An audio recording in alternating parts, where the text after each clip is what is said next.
আল্লাহ যখন যা করে বান্দার ভালোর জন্য করে। হয়তো প্রথমের দিকে আমরা সেটা বুঝতে পারি না, কিন্তু সময়ের পরিক্রমায় যখন বাস্তবতা নিয়ে সামনে আসে, দিন শেষে আমরা বলতে বাধ্য হই আসলেই ওই দিন ওই ঘটনাটা হওয়াতে ভালোই হয়েছে। আল্লাহ কখনো বান্দার ক্ষতি চাই না। আল্লাহ যদি ক্ষতি চাইতেন সকালের নামাজ না পড়ার কারণে কান্না করে দিতে পারতেন, যদি আল্লাহ ক্ষতি চাইতেন দুপুরে নামাজ না পড়ার কারণে ল্যাংড়া করে দিতে পারতেন।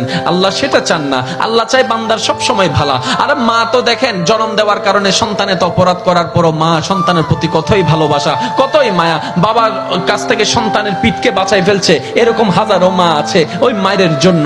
কিন্তু আল্লাহ পাক রব্বুল আলামিন বান্দার উপর কতটুকু ভালোবাসে দিয়েছেন সেটা আমরা বান্দারা বুঝতে পারি নাই বলে শয়তানের ফাঁদে বারবার পা দিয়ে আটকাই যাচ্ছি। মনে রাখবেন, মনের মধ্যে কথাটা বসাই ফেলবেন, আল্লাহ যখন যা করে বান্দার ভালোর জন্যই করে।